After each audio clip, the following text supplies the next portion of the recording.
It's time for your baby to start solid foods. You're ready. Your baby is ready. But there's still that small voice in your head that's terrified of feeding your baby anything that could be considered a choking hazard. We get it. We've all been there. So, what do you need to keep in mind when giving your baby solid foods? And what are some of the biggest choking culprits out there when feeding your baby food? We're breaking things down today and hopefully giving you a little extra peace of mind. This is Newbies. He's gorgeous. It's a girl. Surprise! The whole family's here. So when are you having the next one? It's just poop. Ready for another? Wow, you look really tired. Ready to go back to work? Yellow poop? Seriously? Did you sterilize this? Sex now? You've got to be joking. You should sleep when the baby sleeps. She doesn't look anything like you. I thought you already had your baby. I did. Babies don't come with instructions, so there's Newbies, helping new moms and new babies through the first year. Welcome to Newbies. Newbies is your online on-the-go support group guiding new mothers through their baby's first year. I'm Sunny. I'm a mom of 4. My kids are a little bit older now. I don't have any more newbies. I guess that's old bees. I'm not really sure. They're elementary school age, but I remember what it was like to have brand new kiddos. And I'm really happy to be with you guys today. We've got a great show. We're talking about choking hazards for your babies. That's just something that I know parents freak out about a lot. So I wanted to make sure we're going to give you a top 10 list, guys. We're going to break things down for you in today's episode. Now, if you haven't already, be sure to visit our website, newmommymedia.com. Subscribe to our weekly newsletter. It's going to keep you updated on all of our episodes that we release each week. Keep in mind, we have other podcasts besides Newbies. We have Preggy Pals if you are in the pregnancy phase, Parent Savers if you've got a little bit older kids, like the toddler age, the Boob Group if you're breastfeeding or providing breast milk for your babies. We also have a show called Twin Talks if you are a mom or dad of multiples. So I want you to check out all that great information on our website. And then another great way to stay updated is to hit that subscribe button on whatever platform you're on so you never miss another episode of Newbies. We also have a membership club. It's called Mighty Moms. So if you guys want to dive into the topics that we talk about on our podcast episodes a little bit more, if you want to have a chance to actually be on our shows as a guest, then join Mighty Moms. And you can check that out on our website. There's a bunch of banners there. All right. Stay right there, mamas. We'll be right back. Today on Newbies, we are talking about food. We're talking about your baby's food. And odds are you've been feeding your kiddo the mushy stuff for a while now. Now it's time to transition into what I'm calling solid foods. You know, it's a little more chunky. You know, you may give them something whole. And it's a time that many mamas dread because of the various choking hazards, right?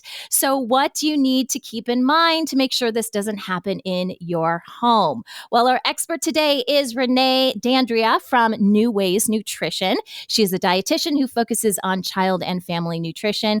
Thank you so much for joining us, Renee, and welcome to Newbies. Thanks for having me. Yes, and I didn't mention this before, but you also have a podcast. So tell everyone, what's the name of your podcast? The podcast is Just Eat. It's a little bit of just a little bit of a play on how much as parents we want kids to just eat, and that tends to be the worst thing that we can actually end up doing. So it's, a little tongue in cheek there. Yeah, it's really like, just eat for the love of God in parentheses, right? Yep. Okay, well, you guys make sure to check out our podcast. Renee, how do we know when our babies are ready for what I'm calling solid food? Maybe we should break that down. What does that mean? So it depends on who you ask. When you are talking to someone like me who, spends a lot of our time in child feeding areas, when we say solid foods, we're really meaning anything that is not milk, not breast milk or formula. So that can be purees, that can be finger foods, anything else would be what we would consider solid foods. Okay. Obviously, other people also think of solid foods as those finger foods. Right. So it really depends on who you're asking. Okay.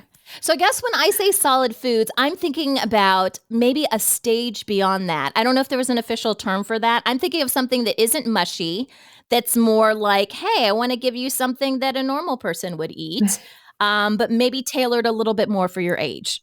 So I don't know what that's called. Yeah, and I think the distinction really has to be made that now that, a baby-led style of feeding has become so much more popular. And Yeah. so where, there isn't that standard mushy phase. And so solid foods, I think that's where that distinction comes in, is it can be purees, which is your traditional thinking around feeding babies, but it can also mean, that finger foods that you're referring to, but that can be given right around that like 6-month beginning mark. Okay. So it might make sense to back it up and be like, okay, because I breastfed. I've got 4 kids. I breastfed all my babies. What's your advice for parents as far as, kind of getting out of the milk phase then and starting to incorporate some of these other foods? How do you know when your baby's ready for that? So it's really about developmental markers. Okay. It's not about a specific age. There's no magic number. Your baby turns 6 months old and all of a sudden they're ready for any type of food. That's not how it works, as easy as that would be. So we're really looking at some of those developmental things, like they're interested in food. They're reaching for food, which is important, not the number one thing. We want them sitting up. We want them to be able to control their trunk some, because that can actually really help with choking hazards. Okay. We want them to be able to put things from the table, grab it with their hand and put it into their mouth. So it's really more about watching for some of the cues that they're ready for solids, more than, hey, they're 6 months old, hey, they're 4 months old. Okay. Now let's just feed them. And then how do you begin this transition? What do you typically recommend for moms that are kind of freaking out at this point going, oh man, this I've never done this before. I don't know what to expect. What do you recommend? I mean, knowledge is power, right? And there's so much out there now. So it really is about kind of delving in a little bit in our sleep-deprived mom brains and parent brains, but delving into, now we have the 2 different kinds of feeding, like the camps, if you will. So we have baby-led feeding and we have more traditional. And you have kind of the purists on either side who will say you have to go with one. I say go with whatever works for your family, any combination of them, however it works. My biggest key is that we want to start from the beginning of incorporating our kids into how we eat as a family. Yeah. So not just, off to the side eating, and that can be hard to wrap our heads around, of how do we kind of get them into feeding when they can take a little bit more consideration. They, have foods that need to be safe for them. But we really can, regardless of whether you're feeding purees or finger foods, they can still be a part of the family kind of food environment. And that is one of the best things that we can do for them. And you never know what they're picking up on. You know what I mean? They're little sponges. They're watching us. So, I'm picturing a family at the dinner table or whatever, and you bring up the baby, and they're watching us grab our fork. And, I don't know, there's some things with my kids I don't know that I'd want other babies picking up on. But for the most part, you're part of the family experience. And I think it is, if we can kind of get ourselves in that kind of mindset, we may also be saving ourselves some time, because I really didn't do that all that well when my kids were young. So I had a separate time when I would feed them, and then a separate time where I feeded myself. And I was kind of just duplicating the whole process. You know what I'm saying? Multiple times per day, which is kind of silly. Well, and it can be really hard because, we're used to feeding ourselves, so we're used to feeding older kids. And so it's hard to get into that habit of doing everything at once. And it can seem a lot easier at first to separate it out. But, what I always really encourage parents is, it can seem like a bit of a steep learning curve at first, but it really does. Like you said, it saves time in the end. And not only that, it really helps our kids to learn how to eat. Yeah. And I always use the example of broccoli. And whether you start with baby-led weaning or, you transition from purees into finger foods, think about a broccoli. You look at it, and it's how the heck do you eat this? You've got a stalk, you've got a top. If you just hand a baby a piece of broccoli with no one eating it around, they're going to be like, what do I do with this? And they're going to, we want them to explore. That's good. But if they are watching someone else eat it, they're going to be like, oh, I pick it up and I do this. And that is the best way that we can help them to develop their eating skills. It's for them to be watching other people. Yeah. Oh gosh, that makes a ton of sense. Now you mentioned baby-led weaning, and our audience should know, we throw around these terms quite a bit, but just in case you guys aren't familiar what baby-led weaning is, we have done some episodes on this, but Renee, can you quickly break that down for people who haven't heard of it before? So baby-led weaning is really it's the skipping the puree. It's skipping the traditional mush, and saying that at 6 months old, which is generally when most babies are starting solids, regardless of how, it's right around that age that they are developmentally ready to have finger foods in appropriate textures and appropriate serving manners. And so it's just not having to puree, not having to do that stuff. They still can have purees. They can still have those textures. It just kind of takes away a little bit of the extra pureeing, if you will. And we're back to time again, right? Because it takes time to puree all that stuff. I mean, we still want our kids to be safe, obviously, and that's really the whole point of today's episode. We want them to be safe, but at the same time, if you can shave off, some time in your whole prep and stuff, why not do that? My thing is always, if we have to feed the kids, then that's taking away from our time and our ability to feed ourselves at the table. So I am all for put the food down and let them explore and do it themselves. You can do that with puree, but it's a little easier with finger foods too. Yeah, It's a little tough in the beginning for them to with the puree stuff, if they have to hold a spoon, that's a whole other, we could do a whole episode series on, on that kind of stuff, right? Let's talk about choking, because it's not just having to do with baby-led weaning in general. We're terrified of this. And I think rightfully so. We've all seen movies or, God forbid, been in situations where someone has been choking right in front of us. It is very, very scary. And as a parent, you always think of what's the worst case scenario that could happen here. And so when you're talking about food, most of our minds immediately go to some sort of choking. But Renee, there's a difference between choking and gagging. Can you explain the difference to our audience? Absolutely. So choking is when there is actually, the airway is blocked. So there's food down there. It is down in the airway. Gagging tends to be when a food gets to the back of their throat. So think about your gag reflex yourself. However, I will say that babies, their gag reflex is actually much further to the front of their mouth. So it seems like they can gag a lot more, and that's why it gradually will go back to where it is for us as adults. But usually when we think choking, we're actually thinking gagging. So gagging is the loud, the retching, a lot of times, if you have a light-skinned baby, it's going to be the red face, that kind of stuff. That is really gagging.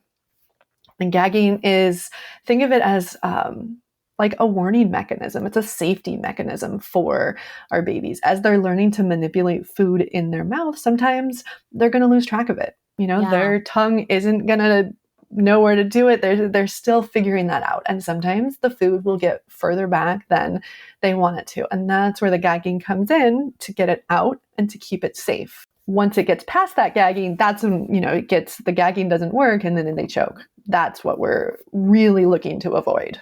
So gagging, it's obviously scary when that happens, right? But should we be doing anything? If our kid is gagging, they're not choking, so air is getting through, it's just a little garbled, right? It's not happening the way it probably should. I mean, should parents be hands-off, or is there anything we can do during that time to help our babies? Because that's our gut reaction, right? Is to pat them on the back or something like that. That's actually one of the worst things that you can do, because that can actually cause them to choke. If you can imagine, you're hitting them on the back and then the food will dislodge and go down and make them choke, instead of having it be able to be, taken out the other way. So the best thing you can do, I always say this, is sit on your hands. It's really hard. It's really nerve-wracking, which is why I literally mean sit on your hands. And it's really important to be calm and almost coach them through it. That's it. You can do it. Cough it up, spit it out. Just you being calm helps them to know that it's okay and that they're safe. As soon as we, become not calm, then they can get scared of it. Yeah. And we don't want that to happen because we don't want them to be scared of food. Obviously, we all have that happen sometimes. So I don't want anyone to think like, oh my God, I reacted to gagging really bad and my baby is now never going to be the same. It's not like that. It's just, we just want to be mindful that we need to be calm and help them work through it calmly. Yeah. Babies are so much more resilient than I ever knew. You know what I mean? We get a lot more scared. It's the same thing with animals too, I've learned. We have a fairly new puppy. She's like 7 or 8 months old. And we went through dog training lessons, total sidebar here, but we went through dog training lessons with her. And the trainer kept saying, she is picking up on your reaction. If you would just calm down and not get stressed out if she gets off leash, she would come right to you. It's because she's picking up on that. And I think on some level, our kids are doing that too, right? They can very much so. Yeah, when we're freaking out and they're like, oh, mom's freaking out. I guess I should freak out, right? Yep, absolutely. It's very congruent. All right, awesome. Okay, we're going to take a quick break, you guys. When we come back, we are going to talk about some of the biggest choking culprits for babies when they're starting foods. We actually have a top 10 list for you guys. So we'll be right back.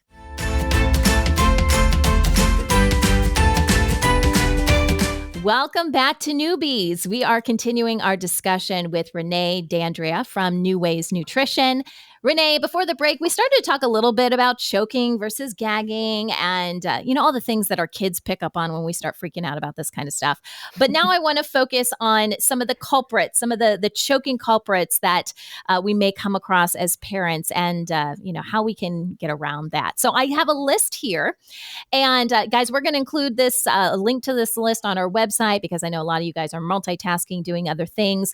And Renee has some great information as well that she has on her site. So I'm going to post all those links to the episode page. What we're going to list here are choking hazards.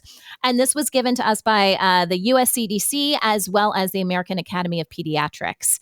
And again, we're going to focus on the top 10 food choking hazards for babies. Before we dive into this, Renee, one thing that we should say off the top, and I'm sure you've got something to say about this, is when you cook food and when you cut up food, that is obviously going to impact how well something goes down your baby's throat. So let's kind of get that out in the open because some of the stuff we're going to mention, they're going to be like, yeah, but if you cooked it, it's going to be okay. So what do you usually recommend to parents when it comes to cooking things, cutting things up? What's your advice on that for their babies? I mean, it's really important to know how to modify choking hazards to make them safe, right? And part of that is cooking and cutting it because most of the time when we say it's a choking hazard, it's not just absolutely you can never give this to babies. It's just it needs to be modified in a form that's safe. So just something to keep in mind. It's not like absolute never give this. It's just be mindful of how you do it in most cases. And when we are cooking it, we're usually talking about steaming stuff, I think, right? Steaming stuff. And then do we want it, like what consistency do we want it? Do we want it like mushy? Or if we're trying to teach them to eat bigger and bigger pieces of food, I would assume that's not the case, right? You don't want it mushy. Well, so here's where it kind of can vary based on who you're asking and what type of feeding they're recommending. But in general, across the board, especially towards the beginning of starting solids, so the beginning of any type of foods, you want it to be smushable between like a thumb and a forefinger. And so that kind of simulates the tongue and the roof of the mouth. So if you can smush it there, then that makes it really easy for babies to manipulate with their gums.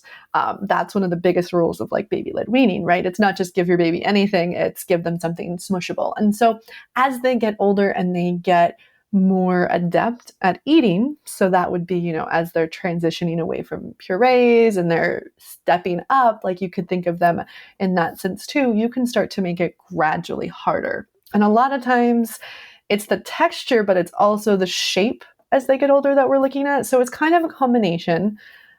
There's not necessarily an across the board, like always do this. A lot of different foods can have, this is safe, but that one's not safe. So it can be really confusing as you're starting to learn. Okay.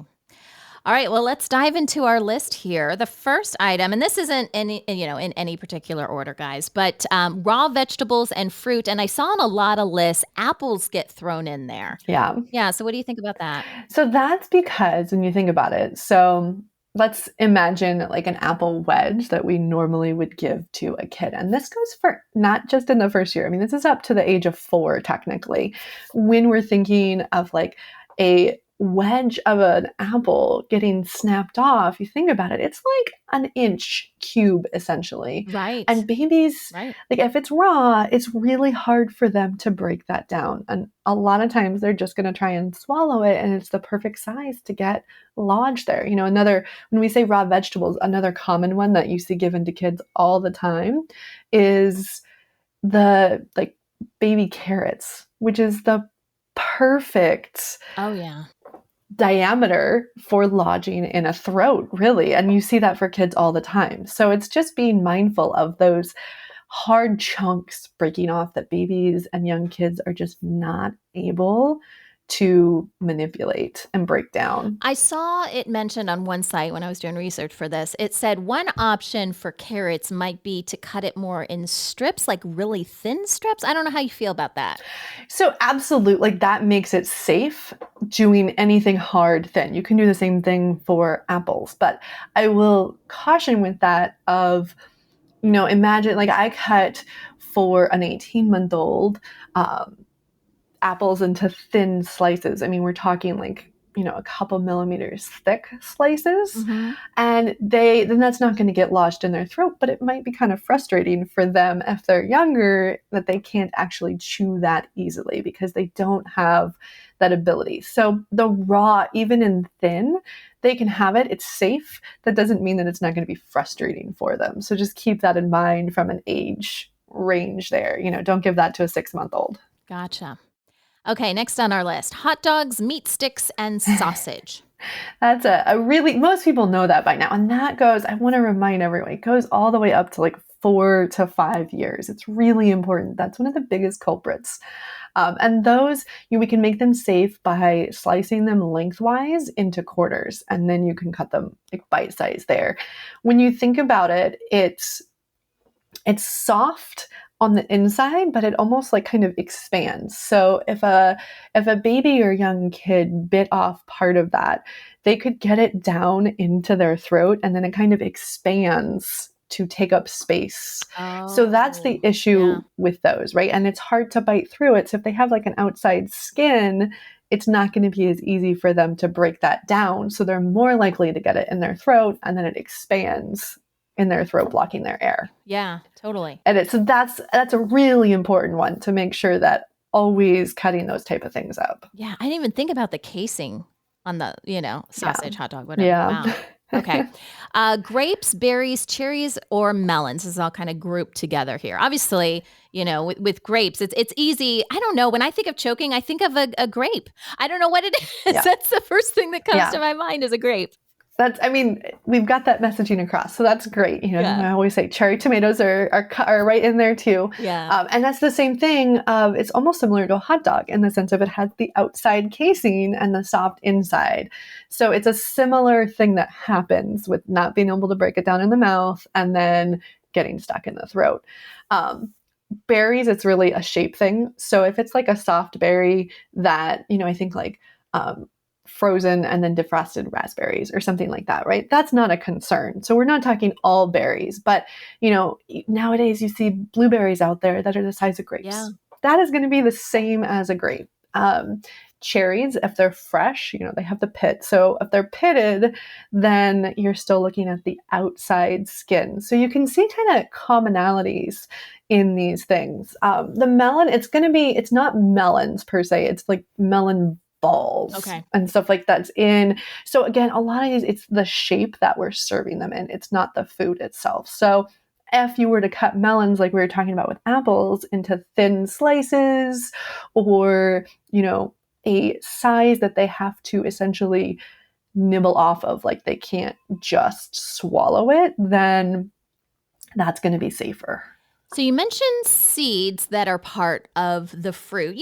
I'm thinking like sometimes grapes have seeds, but those are pretty tiny. Do we have to be worried about the seeds that are in the fruit too? I mean, obviously cherry seeds are bigger, but like orange seeds, like that, do we have to be concerned about that? I mean, there's a fine line. An orange seed I would be worried about. So, like corn is actually a choking hazard. So if you think of a a whole corn kernel and the size of that. If the seed is that size, then I would be worried about Got it. it. If we're talking, right now, hemp seeds and chia seeds are super popular, and I love those for babies. Those are not the type of seeds that we're worried about. Sesame seeds, not worried about those. Okay. So it's really kind of evaluating. But I definitely say that like corn kernel size and bigger, I would be concerned about. Okay. And since we're talking about seeds, that was kind of a separate line item, but I kind of jumped ahead. So along with seeds, what about nuts, right? Because I'm thinking like peanuts and things like that. Obviously, that could get lodged pretty easily. It can. And the reason that it's such a concern is you think about how hard they are, right? And younger kids, again, this is anytime under 4, don't have the chewing pattern to break that up. Like even once they have molars, which happens a little bit later, but they don't have the ability for that circular chewing pattern that can grind up nuts. And so when you have bigger ones, it just makes it a much higher risk. Okay. What about cheese? I feel a lot of this stuff gets marketed to younger kids, but I guess maybe it's more the toddler age. You think about lunches for kids, it's like string cheese and hot dogs and grapes and all of this. Obviously, it depends with cheese. It kind of depends on how you cut it up. But even with like the string stuff that's advertised mainly for kids, I mean, I feel like some of those pieces are pretty long. Couldn't that kind of feel like it gets not lodged like a grape or something, but kind of stuck in their throat and create some sort of gagging effects? And I think there's definitely that aspect. I just want to point out that like there's not really any regulation around how companies advertise their food, like to what age, if they're choking hazards. With toys, we have to say like under 3 here in the US, it's a choking hazard. There's not really anything like that for food. So unfortunately, a lot of things are marketed to kids that are very unsafe. So it's just something to have in the back of our head that we can't necessarily trust, that we need to be mindful of it ourselves. Like string cheese, when you think about it, think of it like a hot dog, right? And we're not necessarily worried about if the baby or the child peels off a piece of the cheese. It could be long, it could cause gagging, but that's not necessarily the concern. The concern is if the kid were to take the string cheese and bite it off. Yeah. It's the same kind of malleable texture that just like a hot dog, it's going to then expand in their throat. Like it can be softer and then expand. Same thing with like chunks of cheese, like cubes and stuff like that. Harder to break down in their mouth and then can just lodge in there. So anything like that, cutting it thinner is going to be important. All right, so we've made it through halfway through our list, guys, so far, just in case you're keeping tabs. All right, number 6, I guess, if we're numbering these, would be beans. So is it all beans? Give us the lowdown on beans. So this one is a little interesting, and I would definitely put this one as like very early age. By the time they're 1, I wouldn't necessarily consider beans a choking hazard. So keep that in mind. I think of beans, a lot of us buy beans in cans. If they're harder, like think of a chickpea. Some chickpea cans can be pretty hard, and I wouldn't give a kid that under 1 because of the chance that they're going to miss it in their mouth. Remember, we talked about they're learning to manipulate with their tongue and they can lose track of it. So if they just swallowed that, it could get stuck in their throat and cause them to choke. Like a bigger, soft kidney bean, that's not as much of a concern from a choking standpoint. Okay. Those, I always just recommend like mash them up with a fork real quick, even chickpeas, just super quick. It doesn't have to be anything huge. And again, that one's a small time frame. Your 4-year-old does not need to worry about eating beans. So the next one on our list kind of surprised me. I guess kind of not, but kind of surprised me. So peanut butter, again, that's something that's marketed towards like all kids. Yeah. And I guess the stickiness of it, I guess that's where they're going with that, because I would think that they would kind of be able to easily, kind of mush that with their tongue, get it out of the way, but maybe I'm wrong. So this goes back to exactly how it's served, right? So spread thinly on a piece of bread, totally safe. If you give a kid a spoonful of peanut butter or any type of like glob of it, that's when it becomes a choking hazard. And that, like, think about if you if you yourself ate a glob of peanut butter and it kind of like, you can't really move your mouth, it's kind of stuck together and like you have a hard time manipulating that as an adult. So imagine with a kid who doesn't have that experience. Yeah.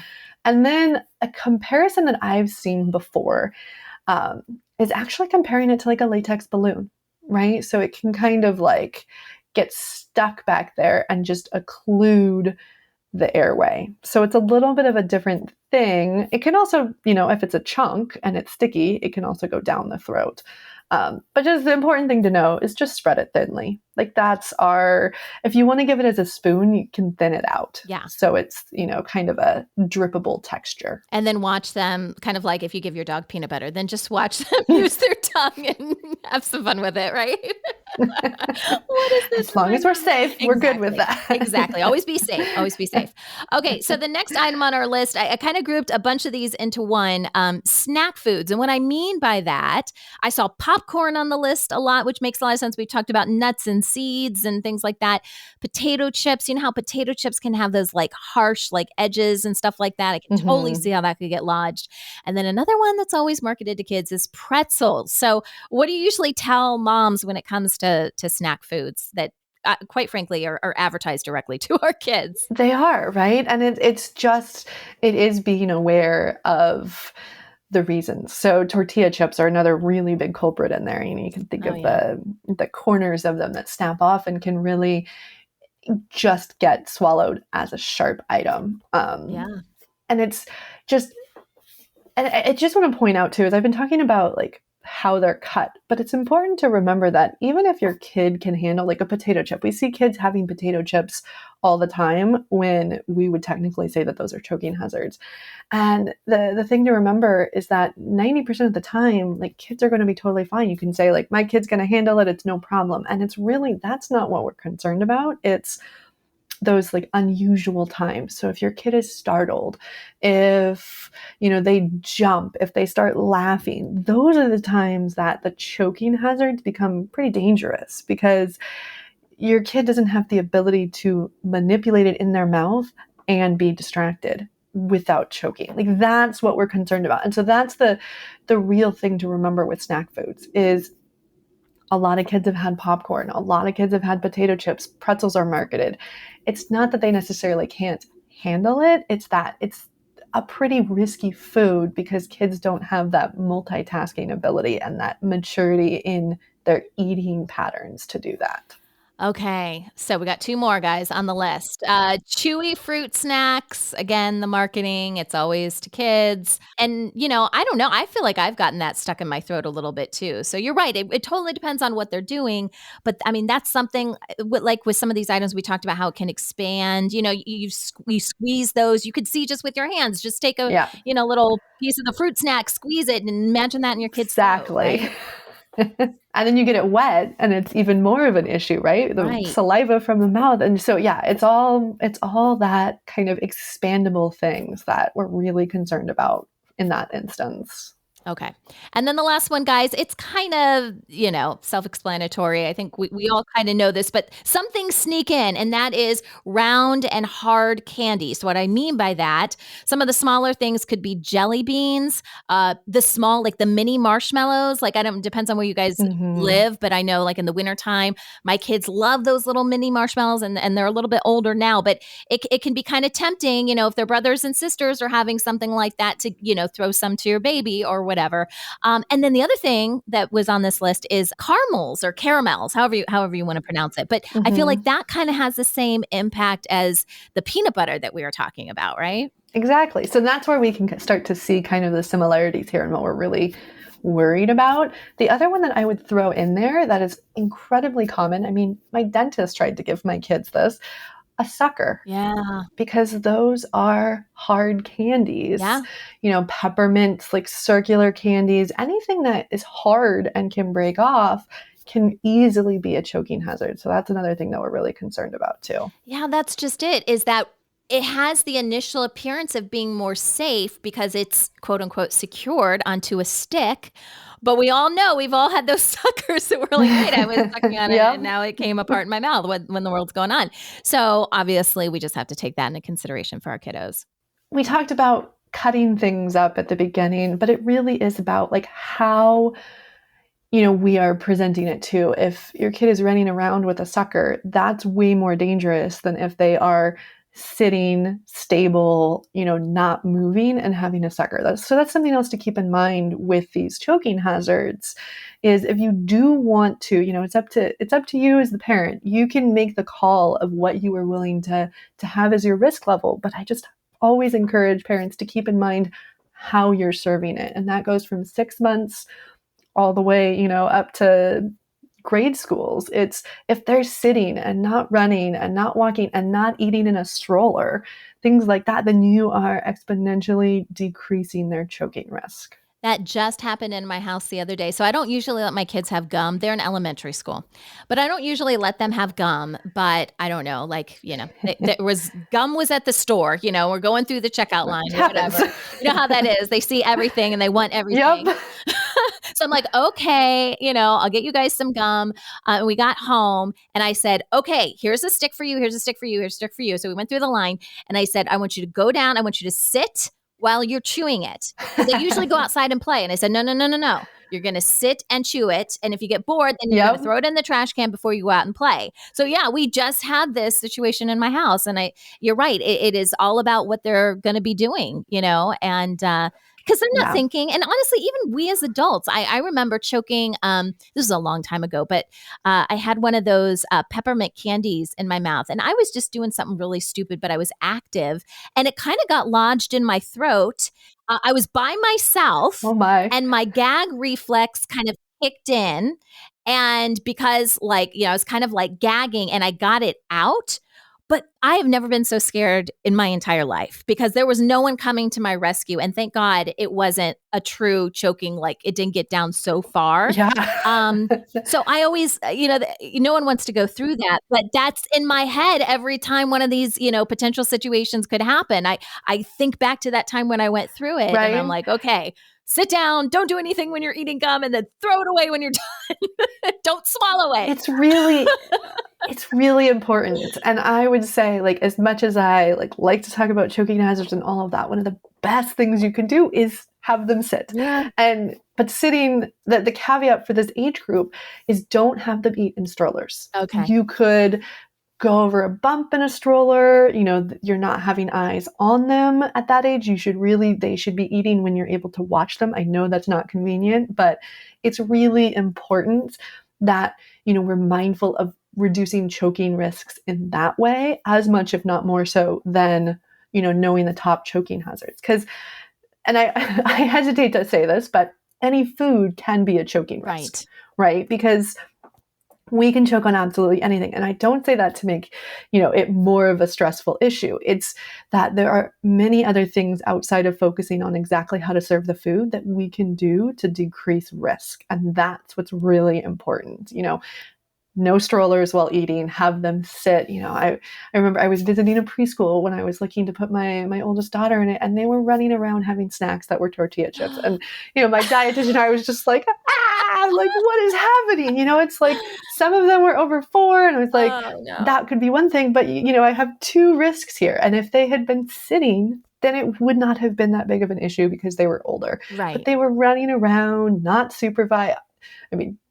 Remotely supervised, but things like that. So it really is, it's about how as much as what specifically you're feeding. Yeah. And let's be honest, your babies are never sitting still completely. Okay. Babies are unless they're sleeping, you can't tell a baby, okay, you just sit still because, most of the time they don't really even understand what you're saying. It's this age, right? Yeah. They're constantly moving. Yeah. And so there really is no 100% just kind of sit there like an adult could do. Yeah. Or whatever. That's why, strapping them into the high chair, really important. Having them sit there while you're, that's one of the keys to reducing the risk. All right, guys, you have your top 10 list, but like Renee said, anything could be a choking hazard. We're not trying to scare you, but I think that the information is really important so you know that. So it's not just like, oh, I don't need to do this or whatever because it's not on the list. The list is there to help us and to guide us, but obviously we need, there's a parenting factor to this as well. And I know you guys know that, but I just wanted to throw that out there. So Renee, thank you so much for the information and for joining us today.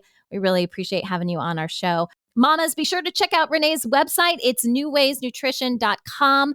Actually, Renee, why don't you tell them real quickly about your course? Because you do have a course where you talk about these. Well, I know choking comes up a lot, but it's about introducing foods to your baby, right? It is. I have a starting solids course. It's called Starting Solids, Setting the Foundation. Because like I've been talking about today, it's more than just the food. It's about how you're serving it. It's about, sitting on your hands while your child is gagging, but knowing how to be safe. So it's about a lot more than just a specific food to give.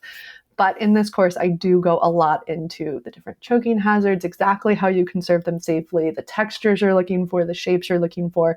So to alleviate your mind, I go through that in the course while also teaching all about, the other things that we don't necessarily think about, like how to act at tables as parents, things like that. So all things that are really important for setting your kid up to have this amazing relationship with food and making meals fun for the whole family, which is the goal. Exactly. All right. Well, Renee's website is newwaysnutrition.com. We're going to link to that on our site, guys. So if you're familiar with going to our site on this episode page, we'll have all of her resources there, and she'll, have her own expert page as well. So if you want to connect with Renee, you can do it that way. So check out newmommymedia.com. Of course, that's our website. We have all of our podcast episodes there. We've got videos, blog posts, anything you could want, specifically focused on pregnancy all the way up through ages 4 or 5, which is where I think most of you guys fall in there. So check out our website for more information. That wraps up our show for today, guys. We appreciate you listening to Newbies. Don't forget to check out our sister show, Preggy Pals, for expecting parents, Parent Savers for moms and dads with toddlers, the Boob Group for moms who give breast milk to their babies, and Twin Talks for parents of multiples. Thanks for listening to Newbies, your go-to source for new moms and new babies. This has been a New Mommy Media production. The information and material contained in this episode are presented for educational purposes only. Statements and opinions expressed in this episode are not necessarily those of New Mommy Media and should not be considered facts. While such information and materials are believed to be accurate, it is not intended to replace or substitute for professional medical advice or care, and should not be used for diagnosing or treating healthcare problem or disease or prescribing any medication.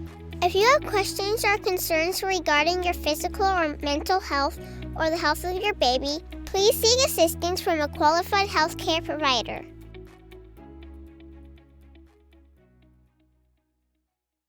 Hey, mamas. Don't forget to check out Mighty Moms. It's our online community built for new moms just like you. Not only can you connect with other moms, but you can also join us backstage for special mom-only online events. And you'll also be notified when we're recording so you can join us as a special guest. Visit our website, newmommymedia.com, and click on the Mighty Moms banner. It's free. That's newmommymedia.com. See you there.